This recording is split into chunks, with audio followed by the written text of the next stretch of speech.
Saat akan berangkat dinas, Jati memelukku sampai sesak. Ia berbisik, "Bu, jangan pergi. Ayah bawa wanita itu ke kamar ibu." Aku syok. Dan dari bawah suamiku berteriak, "Cepat, jangan drama." Saat itu aku sadar, yang dicuri bukan cuma uang, tapi kewarasanku. Apa yang harus aku lakukan? Sebelum kita lanjut ke ceritanya, silahkan tulis di kolom komentar dari daerah mana kamu menonton cerita ini. Jangan lupa juga like dan subscribe ya. Sekarang kita lanjut ke ceritanya. Resleting koper kutarik pelan. Suaranya seperti garis tipis yang membelah pagi. Rapi dan terasa salah. Aku menatap pakaian kerja untuk 3 hari. Di kepalaku daftar rapat berderet seperti dinding yang harus kupanjat. Aku merapikan hijab di depan cermin. Wajahku tampak lelah, tapi aku paksa terlihat mampu. Tanganku berhenti di cincin nikah. Kebiasaanku sejak dulu, menggosoknya saat sesuatu terasa belum selesai. Di bawah, suara langkah Ranggala terdengar cepat. Ia bergerak seperti orang yang ingin hari segera berlari. "Koper sudah," suaranya naik dari ruang tengah. Aku menjawab singkat, "Sebentar." Aku keluar kamar sambil membawa tas laptop. Lorong rumah terasa dingin, padahal matahari sudah terang. Di depan pintu kamar kecil, Jati berdiri memandangi lantai. Anak itu biasanya menyambutku dengan keluhan, tapi sekarang ia diam. Aku berjongkok. "Jagoan ibu kenapa?" Jati tidak menatapku dulu. Ia menelan ludah, dan aku melihat rahangnya kaku seperti menahan sesuatu yang terlalu besar. Aku menawarkan hadiah supaya ia luluh. Robot yang kemarin ia tunjuk di toko. Aku sebut dengan nada yang dibuat ceria. Mata Jati akhirnya terangkat. Ada kilap basah di sana. Bukan manja, lebih seperti takut. Aku merasakan punggungku merinding. Ketakutan anak kecil selalu jujur, dan tubuhku mengenal kejujuran itu. Di bawah, Ranggala memanggil lagi.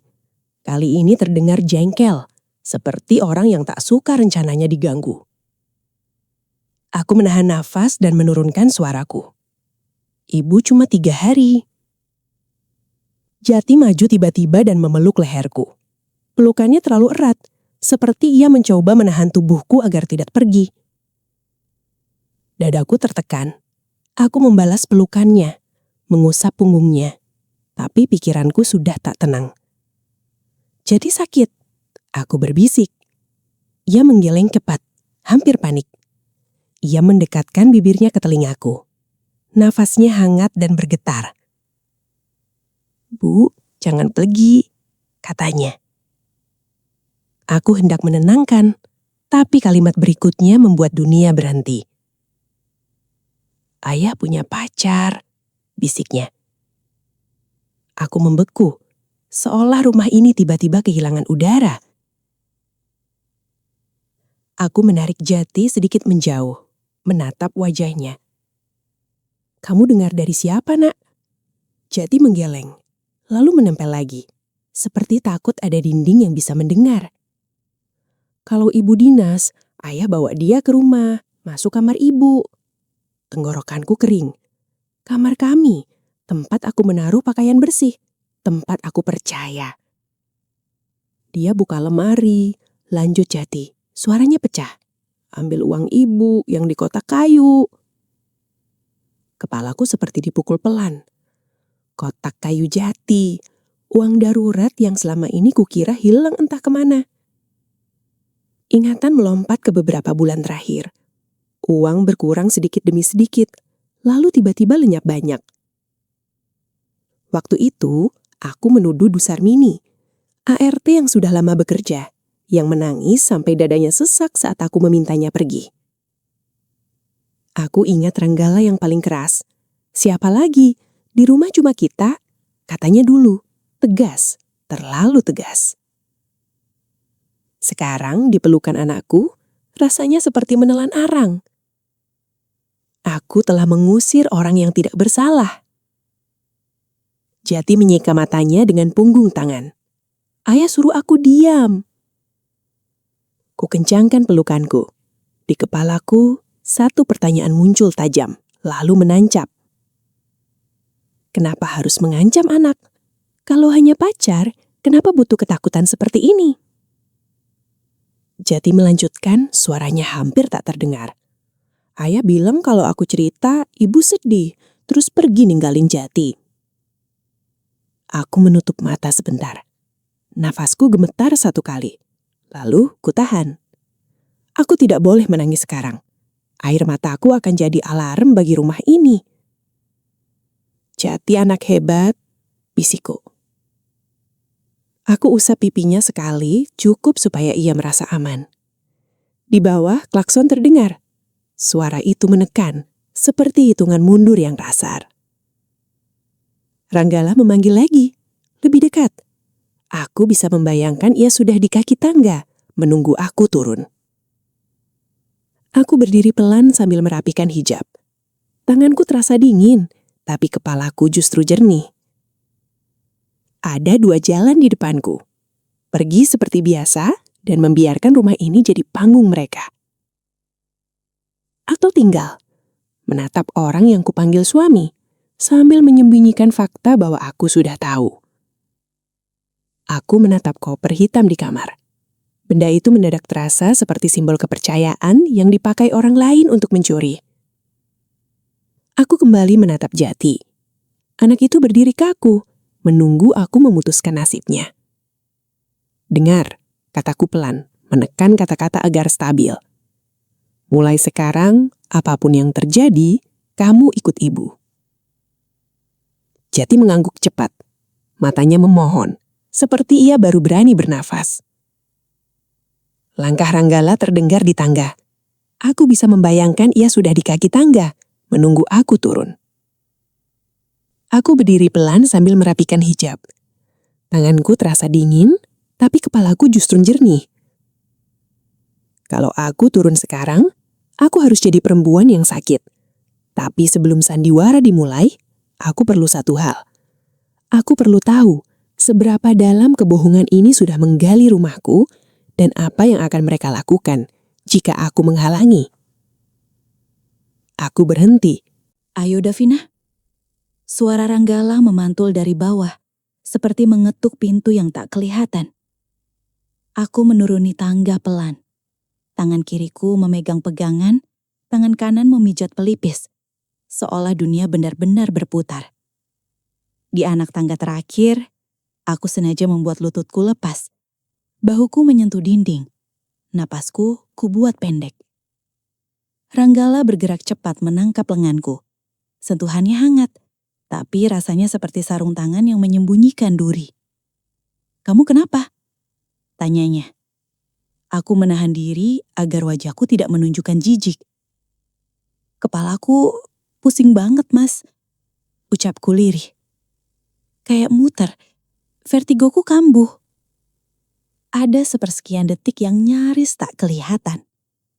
Matanya bukan panik, melainkan kecewa. Seperti orang yang gagal memindahkan batu dari jalan. Lalu, topeng itu turun. Ia jadi suami yang lembut, suami yang sigap, suami yang peduli. "Sudah, nggak usah berangkat," katanya terlalu cepat. "Kerjaan bisa nunggu." Klakson taksi masih terdengar dari luar.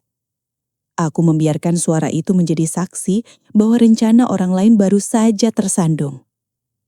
Ranggala memapahku naik lagi. Aku bersandar pada tubuhnya sambil mengunci wajahku agar tetap lemah. Di kamar, koper hitam berdiri dekat pintu.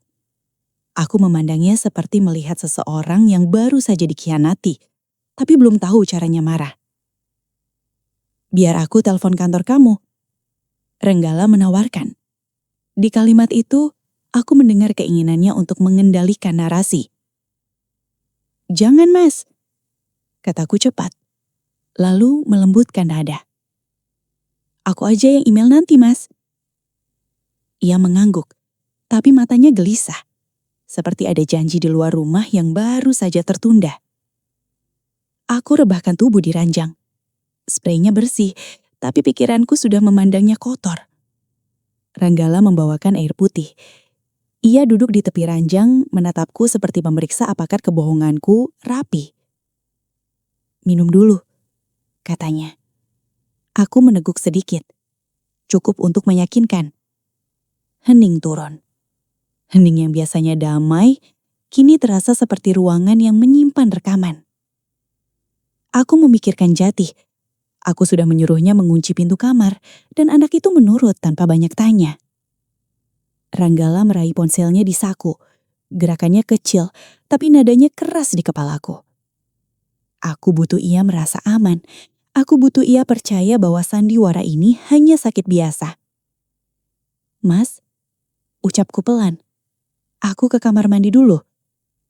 Aku berdiri dengan langkah yang dibuat goyah. Aku tidak mengunci pintu kamar mandi. Aku menyalakan keran air, membiarkan gemericiknya jadi tirai suara. Lalu, aku berdiri di balik pintu. Dadaku naik turun pelan, seperti orang yang menahan tangis. Di luar, terdengar bunyi ketikan cepat. Jari seseorang menari di layar ponsel, terburu-buru seperti mengirim kabar darurat. Aku menunggu beberapa detik. Aku menyiram toilet, mematikan keran, lalu keluar dengan wajah yang tetap pucat. Ranggala meletakkan ponselnya di meja nakas. Layarnya menghadap ke atas, dan itu kesalahan yang terlalu manusiawi untuk orang licin. Ia berdiri di depan lemari, pura-pura mencari baju tidur. "Pakai yang nyaman, biar kamu istirahat." Aku mengangguk tanpa suara. Dalam kepalaku, aku menghitung, bukan menit, melainkan denyut. Ponselnya bergetar. Layarnya menyala. Nama pengirimnya hanya satu huruf, dan kalimatnya pendek, tajam, seperti pisau dapur. "Gagal hari ini, Sayung. Dia nggak jadi pergi." Aku tidak perlu membaca 2 kali. Kata sayang itu mengikat semua bisikan Jati menjadi simpul yang rapat. Dunia dalam kepalaku sempat menghitam. Lalu, seperti lampu menyaleh, aku merasa tenang yang mengerikan. Aku mengangkat wajah saat Ranggala menoleh. Aku mengembalikan mata sakit itu ke tempatnya. "Kamu tambah pising?" tanyanya. Aku mengangguk pelan, seolah aku memang bisa jatuh kapan saja. "Iya, Mas. Aku mau tidur."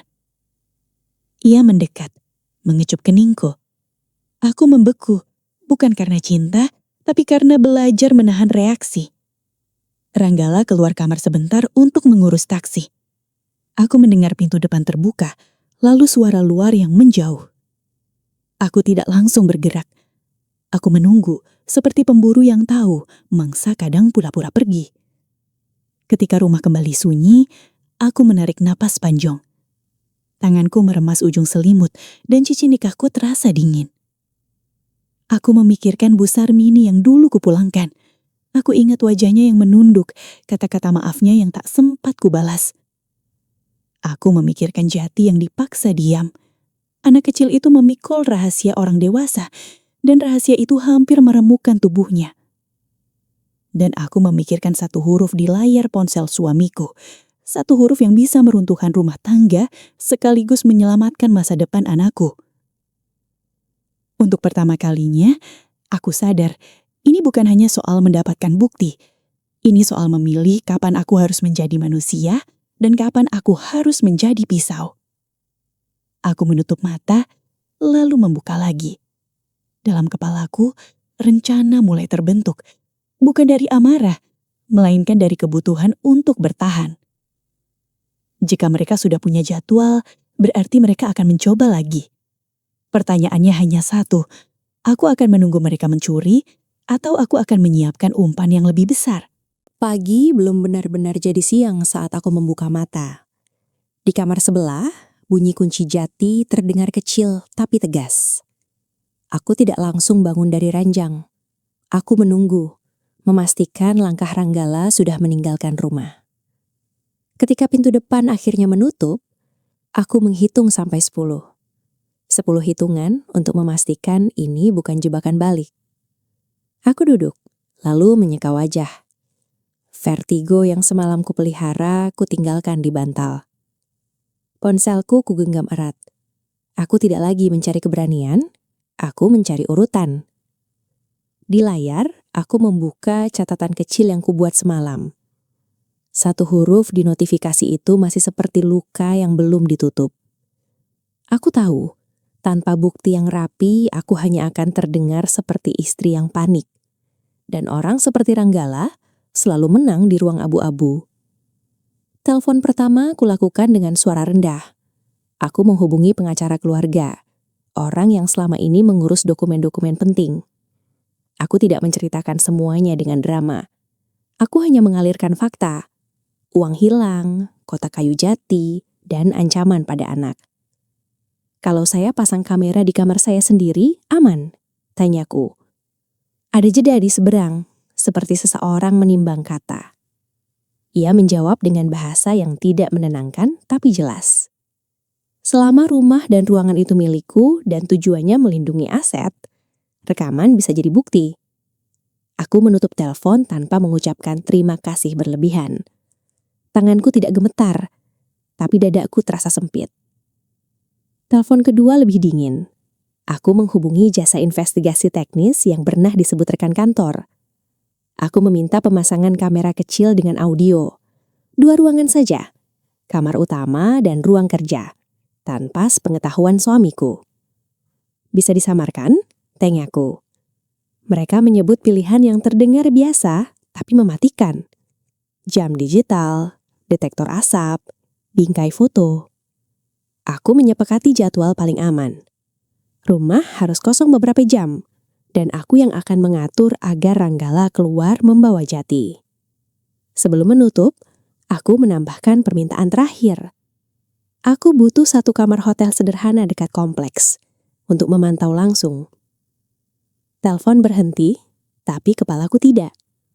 Aku baru menyadari, bagian tersulit belum dimulai. Aku memandang lemari di sudut kamar. Lemari itu selama ini kupandang sebagai tempat menyimpan, bukan tempat kehilangan. Kotak kayu jati ada di sana. Kotak itu seperti mulut yang diam, tapi sudah menelan terlalu banyak. Aku tidak membukanya sekarang. Aku belum siap melihat kosongnya dengan mata terbuka. Aku memilih menatap hal lain. Foto keluarga di meja nakas, wajah kami yang rapi, senyum yang terlalu dibuat-buat. Tiba-tiba aku ingat Bu Sarmini. Wajahnya saat aku memecatnya, kepalanya menunduk, napasnya patah-patah. Saat itu aku merasa sedang menjaga rumah. Nyatanya, aku sedang membantu pencuri menutup jejak. Aku menghela napas sekali, pendek. Lalu kucari nomor Bu Sarmini yang sudah lama tidak kupanggil. Jariku ragu di atas tombol panggilan. Dalam hidup, ada maaf yang tidak cukup hanya diucapkan. Telepon berdering lama. Aku hampir membatalkan, karena aku takut ia tidak mau mengangkat. Akhirnya suara perempuan itu muncul. Pelan, berhati-hati, seperti orang yang sudah terlalu sering disalahkan. Bu, suaranya ragu. Aku menelan ludah, memaksa suaraku tetap tenang. Bu Sarmini, ini Davina. Kata-kataku terasa berat, seperti menurunkan batu dari dada. Ada hening yang panjang. Hening yang membuatku sadar, luka bisa tinggal dalam jeda. Ada apa, Bu? Akhirnya ia bertanya. Nada itu bukan marah, melainkan takut. Aku tidak berkelit. Saya mau minta maaf, Bu, soal tuduhan itu. Disegang, nafasnya terdengar tertahan. Seperti ada isak yang tidak berani keluar. Aku melanjutkan, singkat dan jelas. Yang mencuri bukan Bu Sarmini, tapi suami saya dan perempuan lain. Ada suara kecil, seperti telapak tangan menutup mulut. Lalu ia berbisik, "Ya Allah." Aku menahan suaraku agar tidak pecah. Saya mau buktikan, Bu, dan saya mau nama Bu kembali bersih. Bu, katanya terputus. Saya takut. Kata takut itu menyentuh bagian diriku yang paling malu. Aku pernah membuatnya takut, tanpa sadar. Saya tidak minta Bu melawan sendirian, kataku. Saya minta Bu jadi saksi nanti saat semuanya terbuka. Hening lagi. Aku bisa membayangkan ia duduk di rumah kontrakan kecilnya, menghitung resiko yang tidak pernah ia pilih. Apa Ibu yakin? Suaranya pelan. Bapak itu licin, Bu. Aku menutup mata sejenak. Dalam benakku, muncul wajah Jati yang memeluk leherku terlalu erat. Saya yakin karena anak saya yang bilang, jawabku. Dan saya tidak akan diam lagi. Aku menyebut waktu dan tempat, tanpa menyebut kota. Besok siang, jam 11, datang ke rumah saya, Bu. Ia tidak langsung menjawab. Aku menunggu. Karena aku tahu kepercayaan tidak bisa dipaksa. Akhirnya, ia berucap lirih.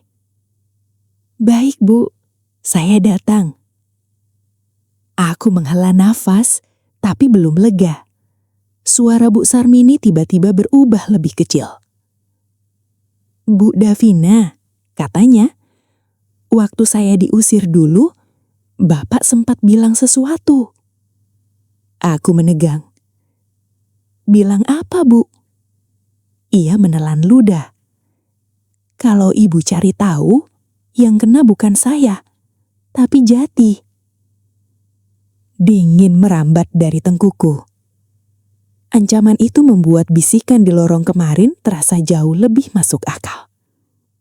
Aku menutup telepon perlahan. Tanganku kembali menyentuh cincin nikah. Dan untuk pertama kalinya, aku ingin melepasnya. Di rumah yang tenang ini, aku baru mengerti satu hal. Ranggala tidak cuma mencuri uang, ia sedang menyiapkan panggung untuk mencuri anakku. Dan kalau begitu, aku tidak punya pilihan selain bergerak lebih cepat dari rasa takut.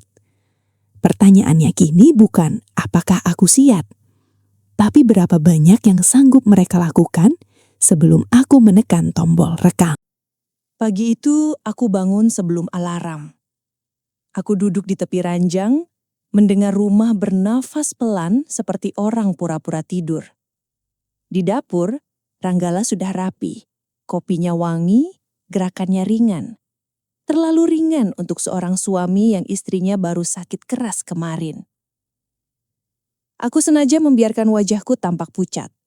Aku menahan bahu agar tidak tegak seperti orang yang belum pulih.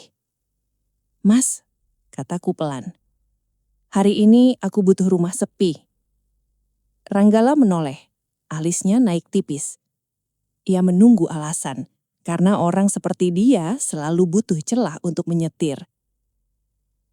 Aku memilih kalimat yang terdengar sederhana. Aku semalam sering kebangun, jadi pengen tidur benaran. Aku tidak menyalahkan Jati, tapi aku menyebut namanya, karena itu tombol yang paling mudah ditekan. Mas bisa ajak Jati jalan, ucapku. Ke mall atau ke rumah ibu? Ada kilatan kecil di matanya. Kilatan yang cepat dia tutup dengan senyum seorang ayah. Bisa, jawabnya terlalu cepat. Bagus juga, biar Jati nggak bosan. Aku mengangguk seolah itu hanya soal hiburan anak. Padahal yang kupindahkan dari rumah ini bukan kebosanan, melainkan peluang. Jati muncul dari kamarnya dengan seragam sekolah. Ia menatapku sebentar, lalu menunduk seperti menyimpan rahasia baru di saku. Aku merapikan kerah bajunya, satu gerakan yang sengaja kubuat lembut. Tanganku hanya menyentuh sekali, karena aku takut emosi keluar lewat kulit. Kalau ibu tidur, jangan berisik, kata Ranggala pada Jati. Jati mengangguk, tapi matanya melirik aku, meminta kode. Aku membalas dengan tatapan yang berarti, tenang. Anak itu menelan ludah, lalu pura-pura bersemangat. Pukul 9:10, bel rumah berbunyi. Dadaku menegang karena aku tahu siapa itu. Bu Sarmini berdiri di ambang pintu, lebih kurus dari yang kuingat. Tasbih kecil tampak di genggaman kirinya, diputar tanpa henti. Ia tidak berani menatapku lama, seperti orang yang masih menunggu dituduh sekali lagi. Aku memeluknya duluan. Pelukanku singkat, tapi cukup untuk mengatakan sesuatu yang tidak bisa disampaikan dengan kata. Maaf, ucapku. Aku tidak menambah penjelasan, karena kata itu sudah berat. Bu Sarmini mengangguk kecil, dan aku merasakan bahunya bergetar satu kali. Ia menahan isak seperti menahan nafas di bawah air. Aku menuntunnya ke dapur. Aku berbicara pelan, ringkas, hanya inti. Tentang kotak kayu, tentang pacar itu, tentang ancaman pada Jati. Bu Sarmini menutup mulutnya. Di matanya ada marah yang selama ini tidak punya tempat. Aku butuh Bu Sar sebagai saksi.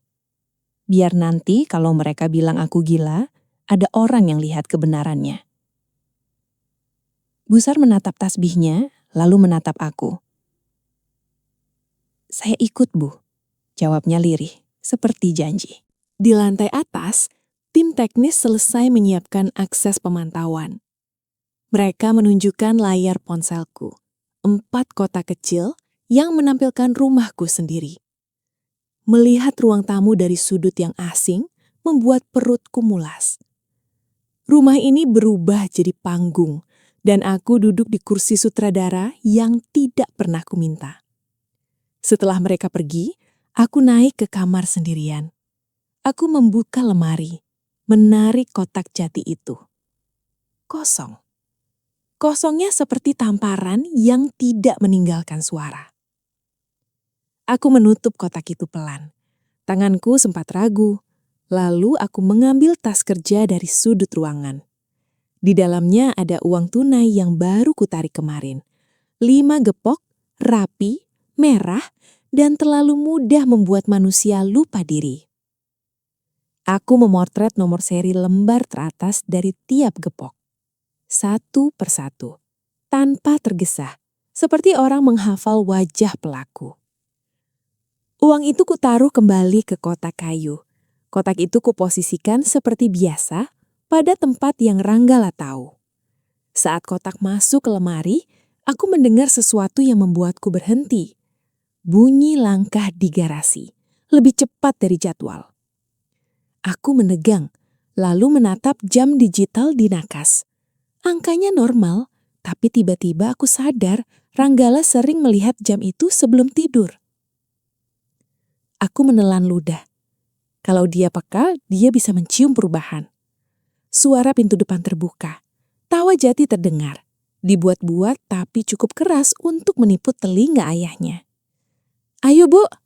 Mas bawain mainan buat Jati biar kamu bisa istirahat. Jati memeluk pinggangku sebentar, lalu berbisik sangat cepat. Semoga berhasil, katanya. Bibur kecil itu langsung diam, kembali jadi anak yang manis. Ranggala menatapku, lalu matanya melayang sebentar ke arah tangga. Ke atas, ke kamar, ke tempat jam digital berdiri. Senyumnya tetap ada, tapi aku melihat sesuatu di baliknya. Seperti orang yang menghitung. Aku senang kamu udah kelihatan sehat, katanya. Nanti malam kamu tidur cepat ya. Aku mengangguk. Di dalam kepalaku, satu pertanyaan berdiri tegak seperti paku. Apa dia baru saja mencium mata yang kupasang di rumah ini, atau dia sedang menunggu momen untuk mematahkan leherku pelan-pelan? Hai penonton yang baik hati, jika kamu menyukai cerita ini, jangan lupa like dan subscribe ya, biar aku makin semangat lanjutin ceritanya. Sekarang, kita lanjutkan ceritanya. Pagi itu aku memakai blazer, seolah semalam tidak ada perang. Tanganku rapi mengancing, tapi di dada, napas bergerak seperti memeriksa pintu darurat. Jati duduk di meja makan, menatapku dengan mata yang terlalu dewasa. Ia tidak bertanya apa-apa, hanya mengunyah pelan seperti takut suaranya memanggil bencana. Ranggala muncul dengan energi yang dibuat ringan. Ia memuji wajahku yang sudah segar, dan pujian itu terdengar seperti kode kemenangan.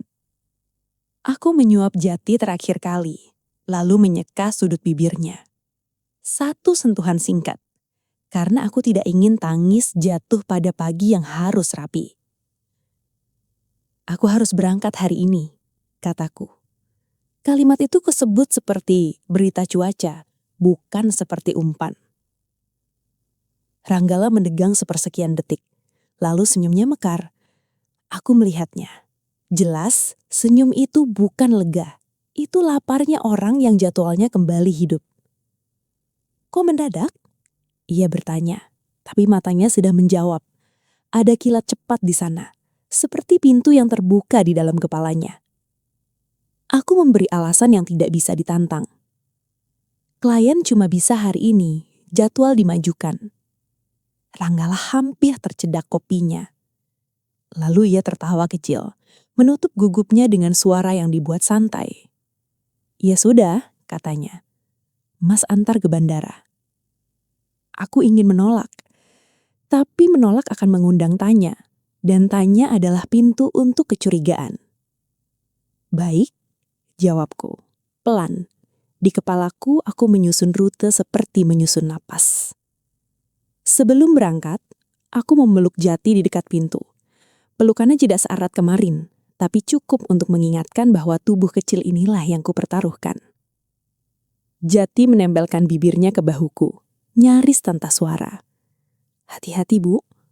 Aku mengangguk, bukan dengan senyum, tapi dengan tatapan.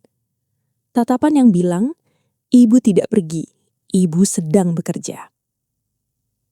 Di mobil, Ranggala menyetel musik agak keras.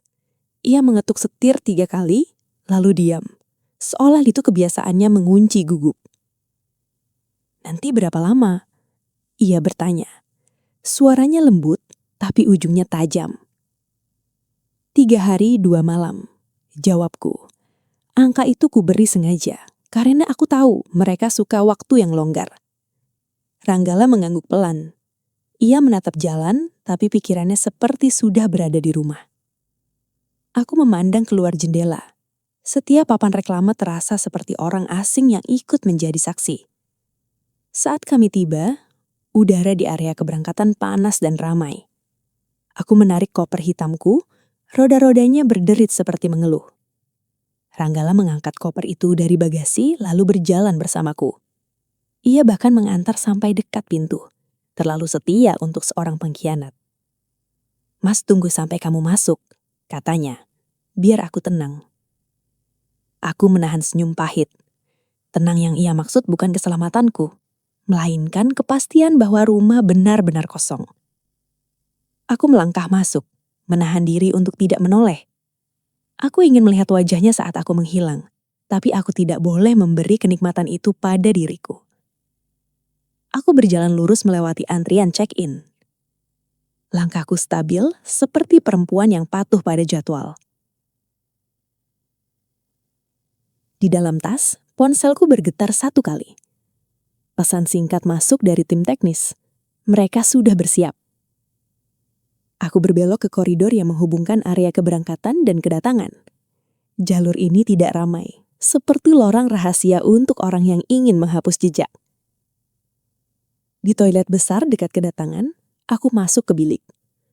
Pintu terkunci, dan untuk pertama kalinya hari itu, aku bisa bernapas lebih panjang. Aku membuka koper. Di dalamnya bukan hanya pakaian kerja, tapi pakaian lain yang sengaja kupilih agar wajahku hilang. Aku berganti cepat.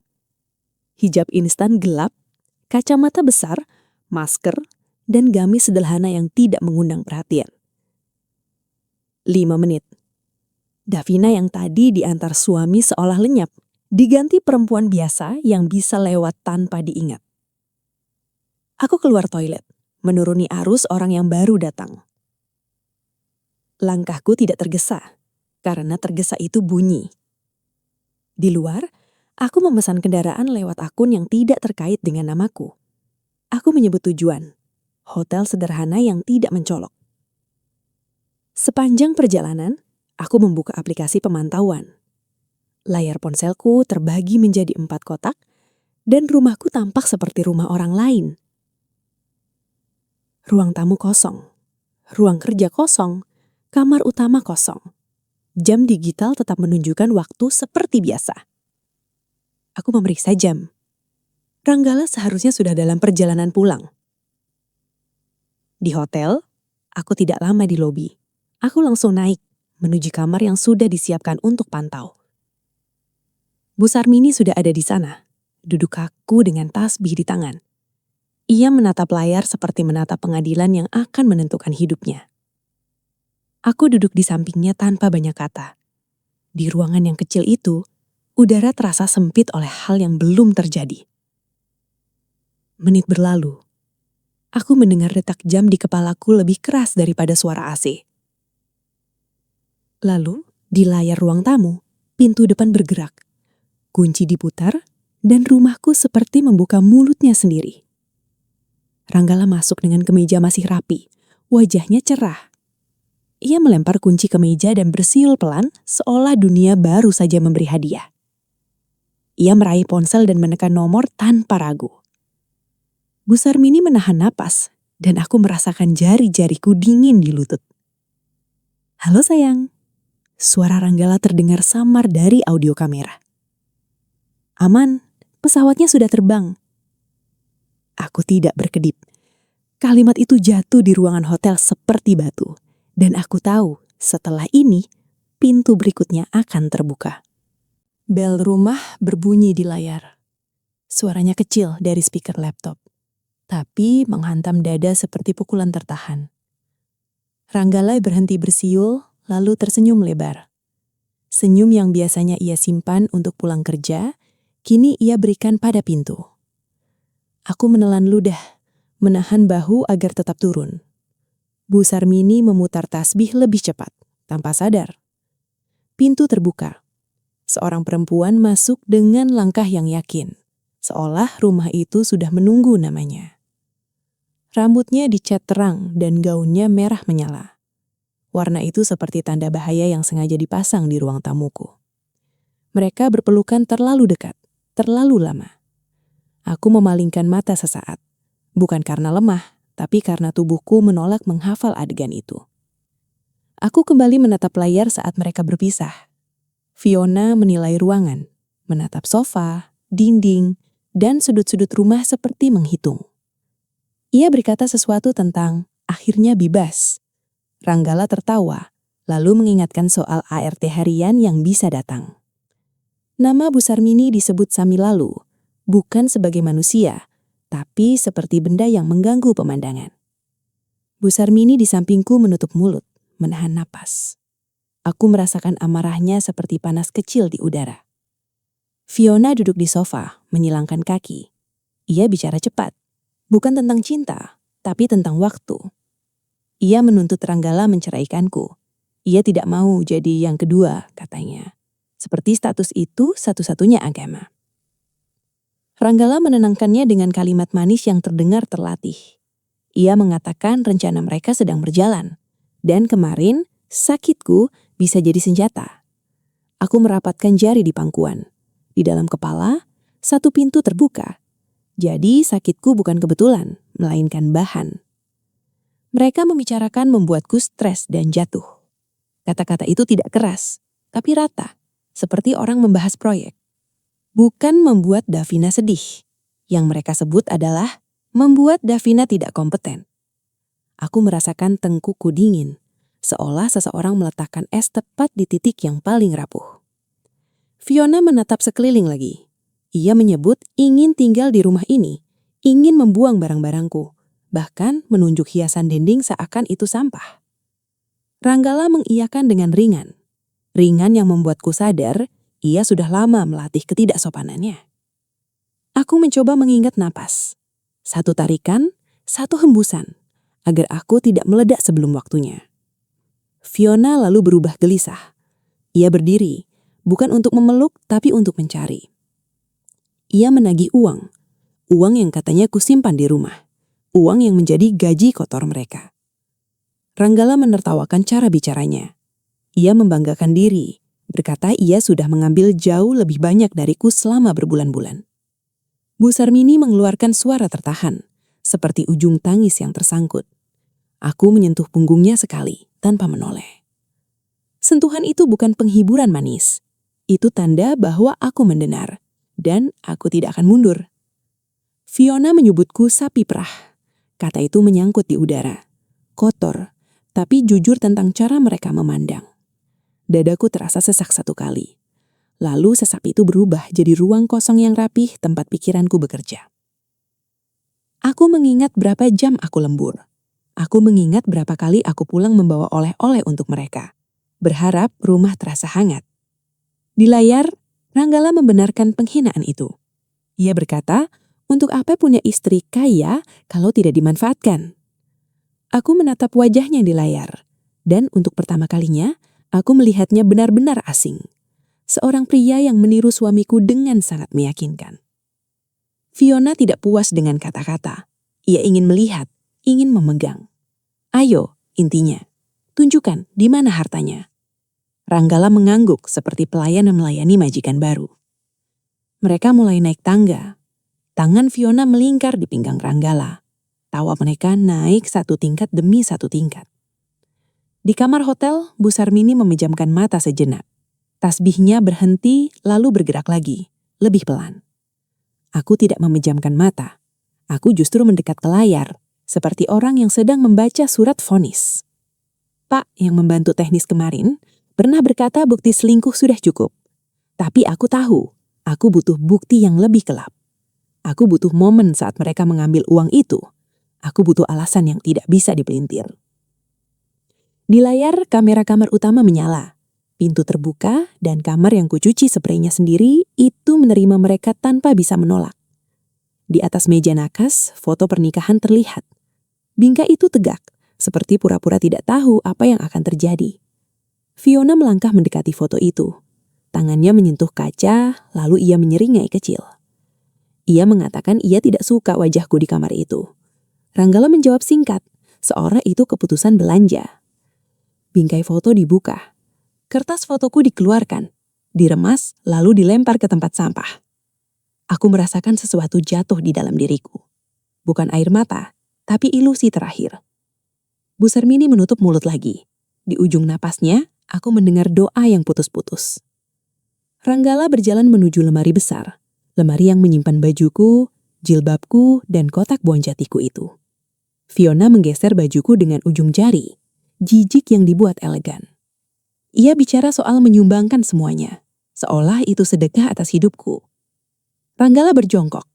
Tangan pria itu mengarah ke bagian bawah lemari, ke tempat yang hanya kami berdua tahu. Aku menahan napas. Di ruang hotel yang sempit, suaraku tidak keluar, tapi pikiranku menjerit. Kotak buanjati itu akan disentuh. Dan saat itu terjadi, tidak ada lagi jalan untuk pura-pura. Ada. Suara Ranggala terdengar dari speaker laptop, rendah dan puas. Di layar, kotak kayu jati itu terangkat dari dasar lemari.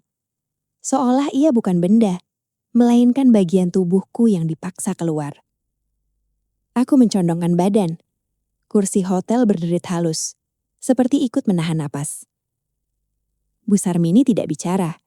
Tasbihnya berhenti sesaat, lalu bergerak lagi dengan ritme yang lebih teratur. Ranggala meletakkan kotak itu di atas ranjang, tepat di atas seperai yang semalam kupandangi sambil pura-pura sakit. Fiona berdiri di sisi ranjang. Kuku merahnya melayang di udara. Ia menatap kotak itu seperti menatap hadiah yang sudah lama ia pesan.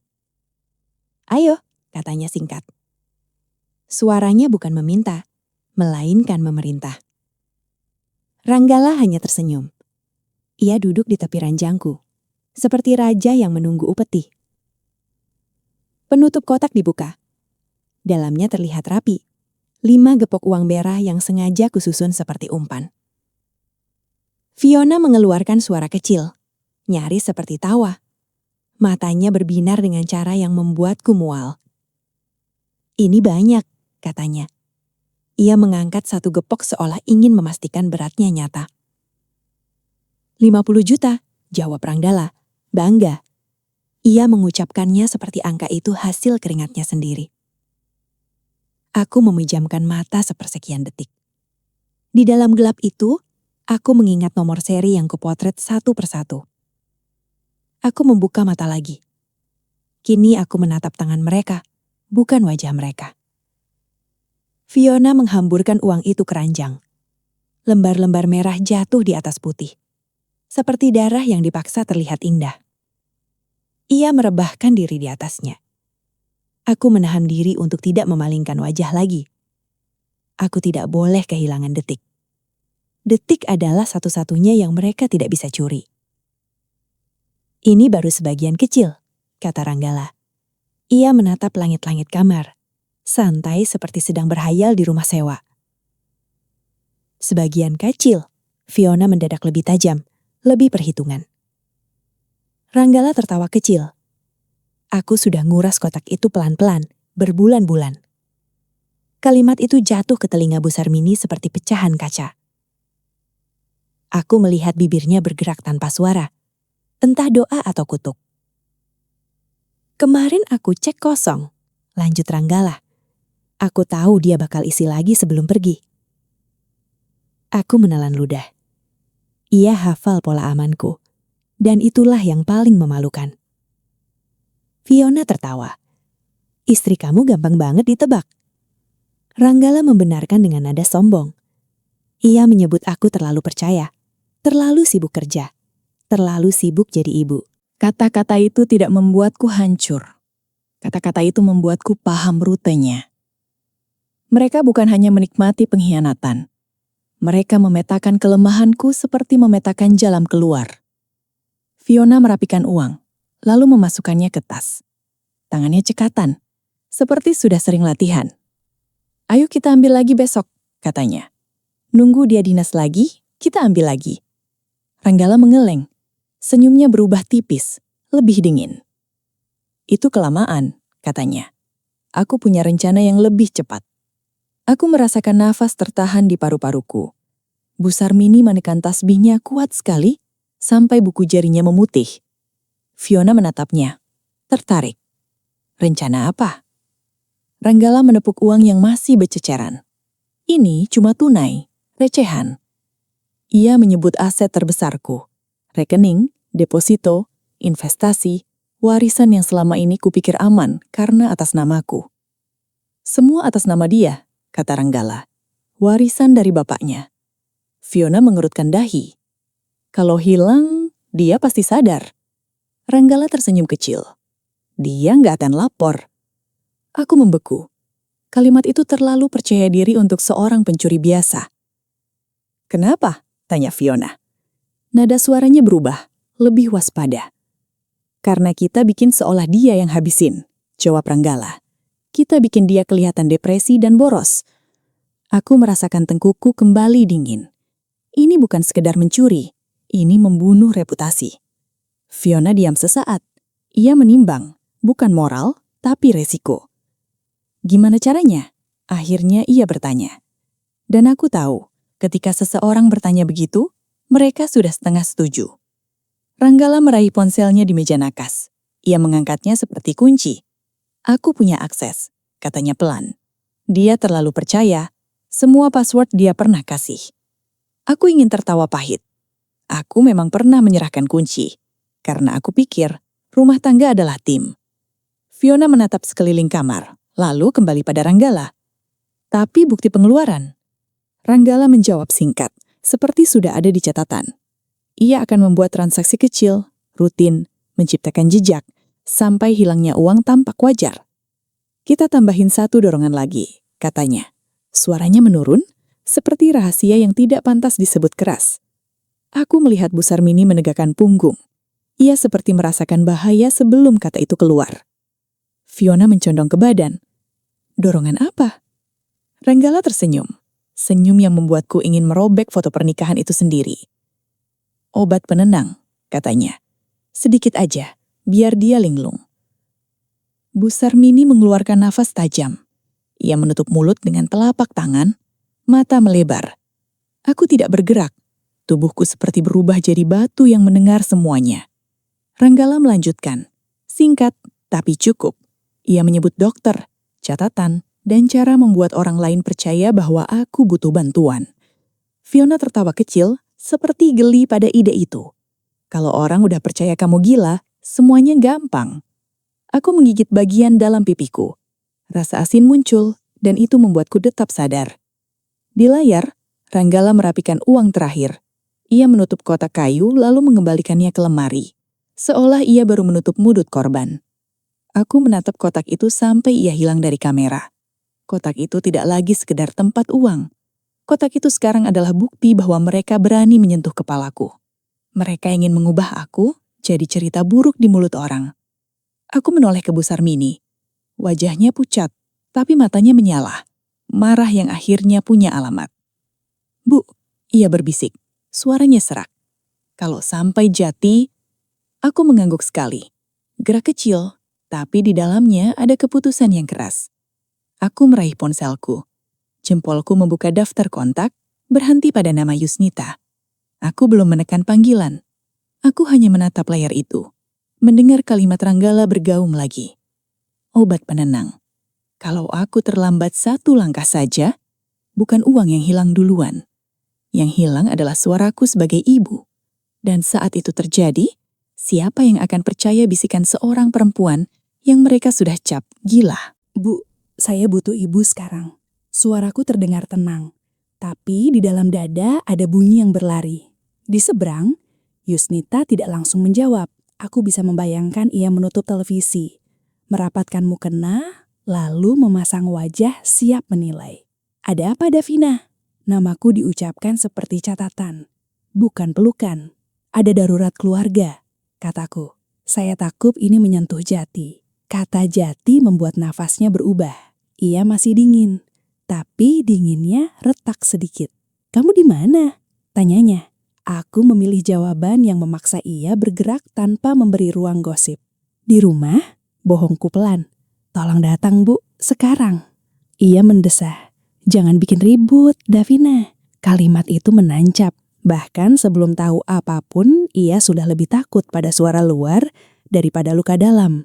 Aku menutup telepon tanpa menjelaskan detail. Bukan karena tak punya bukti, tapi karena bukti harus didengar, bukan diceritakan. Di kamar hotel, Bu Sarmini menatapku. Wajahnya memohon kepastian.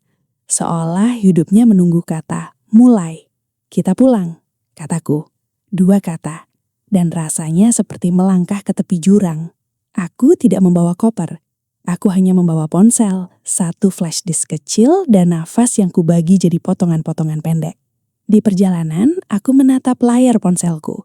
Rumah di dalam video masih menjadi rumahku, tapi aku tidak lagi merasa berhak memanggilnya begitu. Ranggala dan Fiona masih di kamar.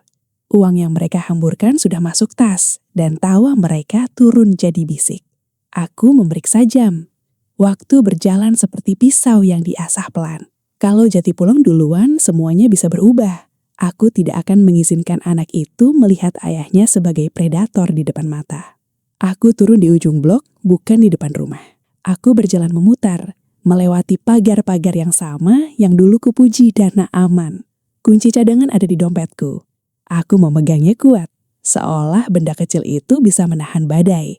Aku masuk lewat pintu samping. Pelan, aroma ruang tamu menyambut. Wangi pengharum yang dulu kupilih bersama Ranggala. Di dalam video, suara mereka masih di lantai atas. Di dunia nyata, langkahku harus lebih sunyi daripada rasa marah. Aku menyelinap ke ruang kerja. Di sana, bingkai foto keluarga berdiri tegak, menatapku seperti saksi yang lelah. Aku menyalakan laptop dan menyambungkannya ke televisi ruang keluarga. Tanganku cekatan, bukan karena aku berani, tapi karena aku tidak punya pilihan. Pintu depan belum berbunyi. Yusnita masih di jalan, dan aku memerlukan beberapa menit untuk menyiapkan panggung yang tidak bisa dibantah. Aku memilih potongan rekaman pertama. Bukan yang paling memalukan, tapi yang paling jelas tentang niat. Suara Ranggala memanggil sayang di ruang tamu. Kalimat pendek itu cukup untuk meruntuhkan kebohongan. Tanpa perlu aku berteriak, aku menghentikan video sebelum Fiona terlihat jelas. Aku sengaja menyisakan ruang, Karena manusia seperti Yusnita butuh bertahap untuk jatuh. Dari lantai atas ada suara pintu kamar ditutup. Mereka bergerak, mungkin turun, mungkin memeriksa rumah. Jantungku menendang sekali. Aku mematikan layar laptop, lalu berdiri diam, seperti perabot. Langkah kaki terdengar di tangga. Aku menahan nafas sampai suara itu berhenti di tengah, lalu menjauh lagi. Mereka tidak curiga, atau mungkin mereka terlalu yakin rumah ini sudah milik mereka. Bel rumah berbunyi. Aku merasa seluruh darahku naik ke kepala. Aku membuka pintu dan Yusnita berdiri dengan wajah tegang. Ia tidak masuk dengan doa. Ia masuk dengan tatapan inspeksi. "Apa yang kamu buat?" tanyanya. Suara itu bukan khawatir, melainkan takut dipermalukan. Aku menutup pintu pelan. Di luar, tetangga bisa saja mengintip dari sela gorden, dan aku tidak ingin memberi mereka panggung. "Saya tidak mau bikin keributan," kataku. "Tapi saya butuh ibu dengar sesuatu." Yusnita menatap sekeliling. Matanya menyapu sofa, meja, dan tangga, seperti mencari sumber aib. "Ranggala di mana?" Pertanyaan itu terdengar seperti pembelaan yang sudah siap. "Di atas," jawabku singkat. Aku tidak menambahkan bersama siapa, karena aku ingin bukti yang berkapas sendiri. Wajahnya menegang. "Jadi, kamu manggil ibu untuk urusan rumah tangga?" Aku mengangguk sekali. Urusan rumah tangga yang menyentuh cucu ibu. Nama itu lagi. Yusnita menelan ludah, tapi ia masih menyimpan teremboknya. "Kamu jangan asal nuduh," katanya. "Kalau ada apa-apa diselesaikan diam-diam." Kalimat diam-diam terasa seperti penjara. Dan aku sadar, penjara paling rapi sering dibangun atas nama keluarga. Aku menuntunnya ke ruang keluarga. Aku duduk di tepi sofa, tidak terlalu dekat, tidak terlalu jauh. Yusmita tetap berdiri. Ia memilih posisi di dekat pintu, seperti orang yang ingin bisa lari jika malu datang. Aku menyalakan televisi. Layar hitam memantunkan wajah kita. Dua perempuan yang sama-sama punya alasan untuk takut. "Davina," katanya pelan, mengancam tanpa suara. "Kalau ini cuma emosi kamu," Atu memotong dengan satu kalimat tanpa meninggikan nada. "Saya punya rekaman." Yusnita membeku. Temboknya tidak runtuh, tapi retaknya terdengar. Aku menekan tombol play. Suara Ranggala memenuhi ruang keluarga. Halus, santai, seolah rumah ini memang miliknya. Yusnita menatap layar. Wajahnya berubah, tapi bukan jadi marah. Ia berubah jadi orang yang mati-matian menghitung cara menutupnya. Dan aku baru sadar, pertempuran malam ini tidak hanya melawan suamiku. Aku juga harus melawan ketakutan seorang ibu pada kata aib. Pertanyaannya sekarang, apakah Yusnita akan memilih cucunya atau memilih pintu rumah yang tetap terlihat rapi? Hai penonton yang baik hati, jika kamu menyukai cerita ini, jangan lupa like dan subscribe ya, biar aku makin semangat lanjutin ceritanya. Sekarang, kita lanjutkan ceritanya. Suara dari televisi berhenti di tengah napas. Layar membeku pada wajah Ranggala yang tersenyum. Lalu gelap lagi. Yusnita tidak duduk juga. Ia berdiri kaku. Telapak tangannya menekan tas kecilnya, seolah menjaga sesuatu agar tidak jatuh. "Davina," katanya pelan. "Kamu sadar ini bisa jadi fitnah?" Kalimat itu seperti pagar yang dipasang di antara kami. Aku tidak menjawab dengan marah. Aku hanya meraih remote, menahan getar di jari, lalu menggeser kursiku sedikit lebih dekat. "Aku gak minta ibu percaya aku," ucapku. "Aku minta ibu dengar dia sendiri." Yusnita menatap layar, lalu menatap tangga. Matanya mencari jalan keluar yang paling rapi, bukan yang paling benar. "Aib itu," ia memulai, suaranya merendah. Ia berhenti, seperti baru sadar kata itu lebih ia takutkan daripada tangis cucunya. Aku menekan play pada potongan kedua. Suara Ranggala terdengar lagi. Santai, memanggil sayang, seolah rumah ini miliknya sendiri. Di layar, pintu terbuka, Fiona masuk, dan tawa mereka menyebar di ruang tamu. Aku melihat bahu Yusnita menegang satu kali. "Kamu lihat?"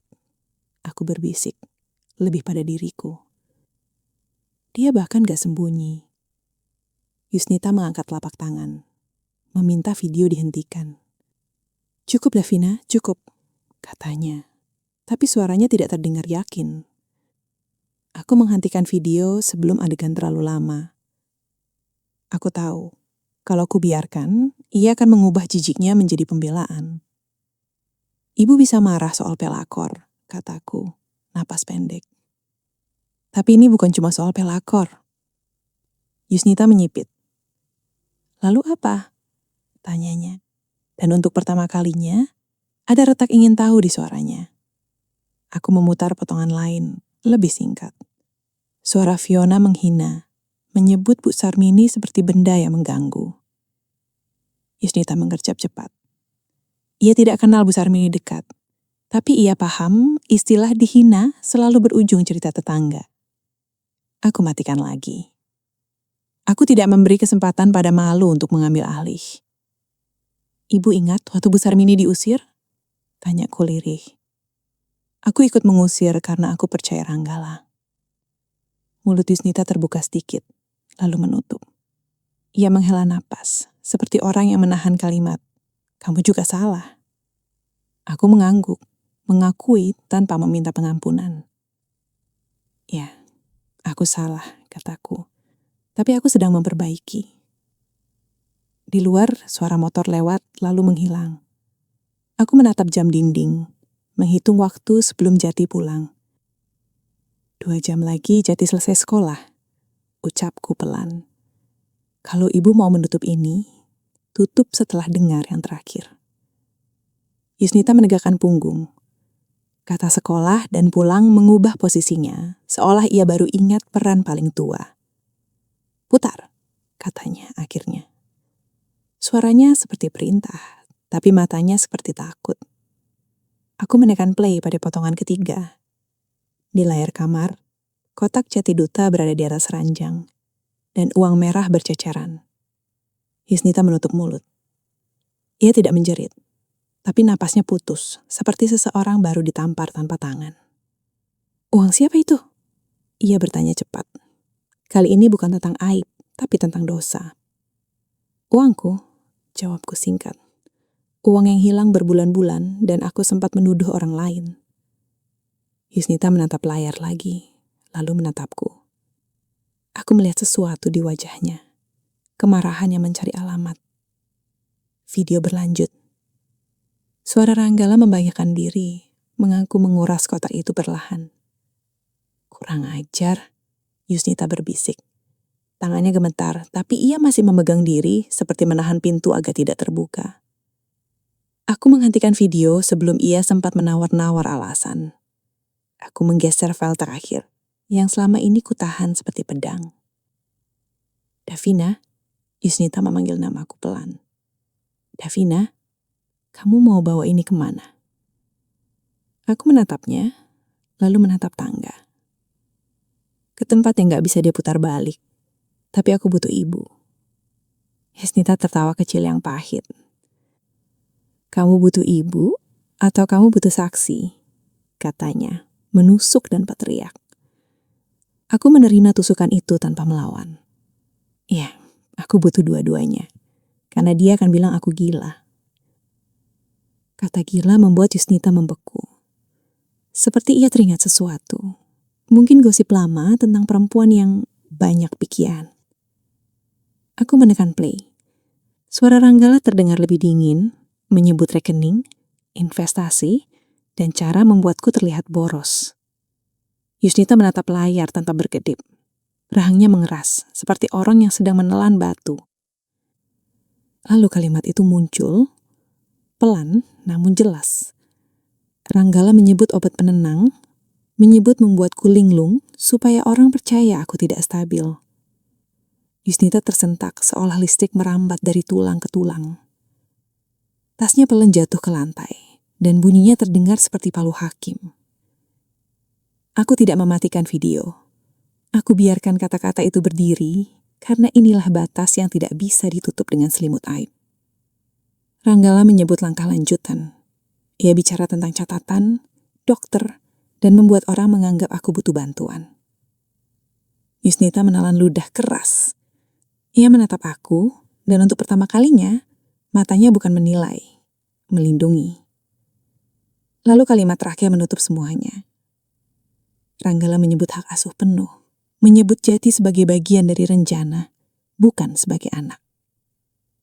Yusnita mengeluarkan suara tercekik, setengah napas, setengah marah.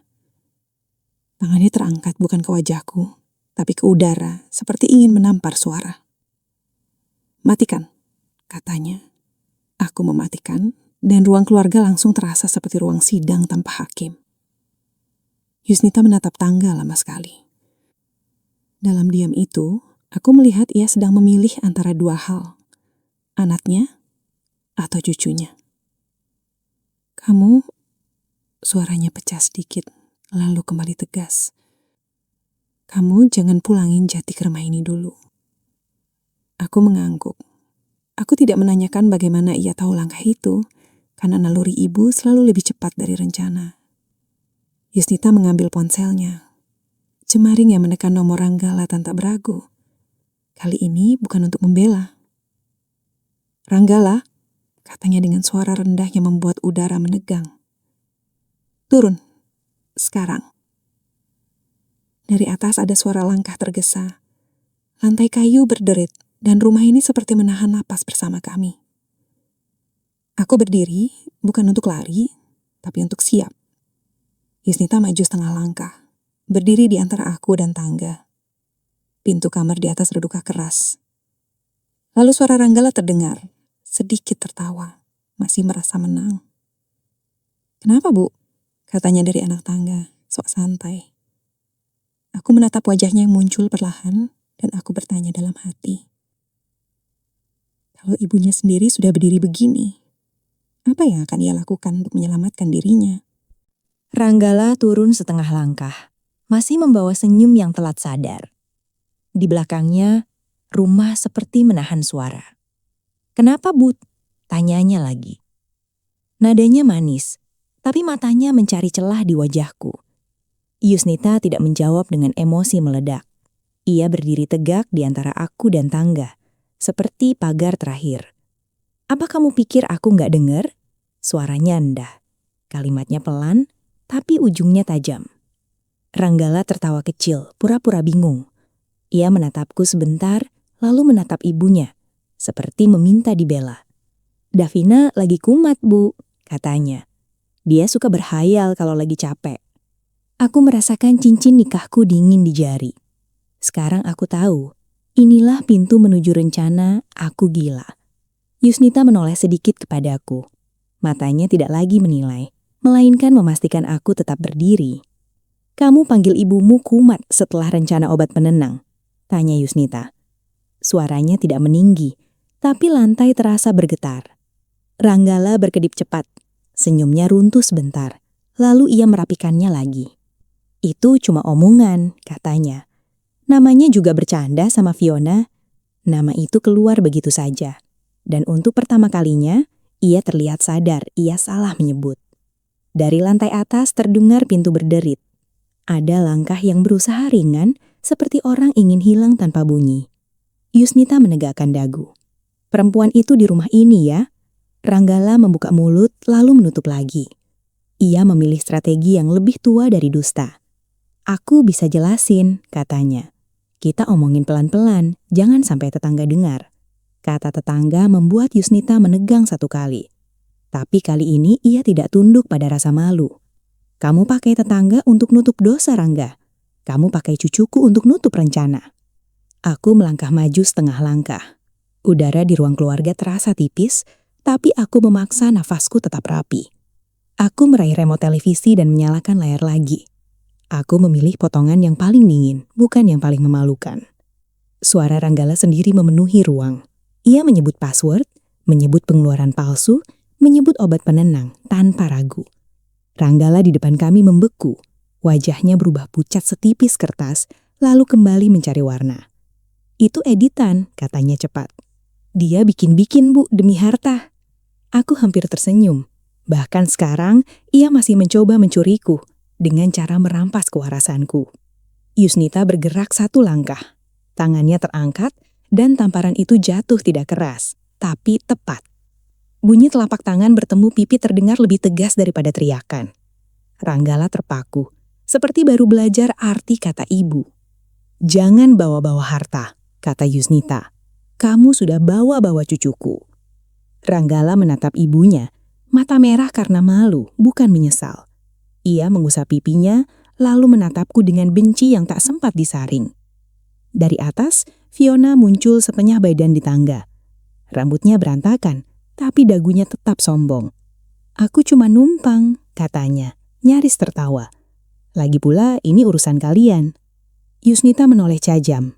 "Turun," katanya singkat, dan kali ini suara itu seperti perintah rumah. Fiona turun pelan, tapi matanya menyapu ruang keluarga. Ia menyuai siapa yang bisa ditipu, siapa yang harus ditinggalkan. Aku tidak beri waktu pada permainan itu. Aku membuka ponsel dan menekan satu panggilan yang sudah kusiapkan sejak tadi di hotel. "Ayo," bisikku pada layar, bukan pada mereka. Sekarang, aku tidak perlu menjelaskan banyak. Tim keamanan kompleks sudah kuhubungi sejak sebelum Yusnita datang, dan pengacara menunggu langkah berikutnya. Bel rumah berbunyi 2 kali, cepat. Yusnita menatapku, dan aku mengangguk sedikit. Aku membuka pintu. 2 petugas keamanan berdiri rapi. Wajah mereka tidak penasaran, hanya siap. Ranggala langsung berubah, bahunya tegak, suaranya jadi hangat, seperti orang yang selalu benar. "Ini salah paham," katanya. "Istri saya lagi stres." Aku membiarkan kalimat itu lewat seperti debu. Aku tidak membantah dengan mulut, aku membantah dengan bukti. Aku memutar ulang audio singkat. 1 kalimat tentang obat penenang cukup untuk mengubah udara. Salah satu petugas menatap Yusnita, meminta kepastian. Yusnita mengangguk tegas. "Catat," kata Yusnita. "Kalau nanti dia bilang menantuku gila, aku saksi dia yang merencanakan." Fiona mundur setengah langkah. Untuk pertama kalinya, ia tampak ingin pulang. "Aku nggak mau ikut-ikutan," katanya cepat. "Aku cuma..." "Kamu tahu," potong Yusnita. "Dan kamu tetap tinggal." Aku menatap Fiona tanpa kebencian berlebihan. Kebencian hanya membuatku lelah, sementara aku butuh tenaga untuk besok. Aku meminta petugas mengawal sampai pihak berwajib datang. Aku juga meminta satu hal lain yang lebih penting. "Jati, jangan pulang ke sini," kataku pelan. "Tolong, jangan." Yusnita segera meraih ponselnya. Ia menelpon seseorang dari sekolah. Suaranya bergetar, tapi jelas. "Aku jemput cucuku," intinya. "Dia menginap di rumahku." Ranggalawa mengangkat tangan, mencoba mendekat. "Bu, itu anakku juga." Yusnita menoleh, dan tatapannya seperti pisau. "Anak bukan barang untuk rencanamu." Saat petugas membawa mereka ke ruang depan, aku naik sebentar ke kamar. Aku membuka lemari, menarik kotak kayu jati itu lagi. Di dalamnya, ruang kosong menganga. Tapi kali ini, kosongnya tidak membuatku bodoh. Aku menyentuh dasar kotak, lalu menutupnya pelan. Aku turun ke ruang keluarga dan duduk.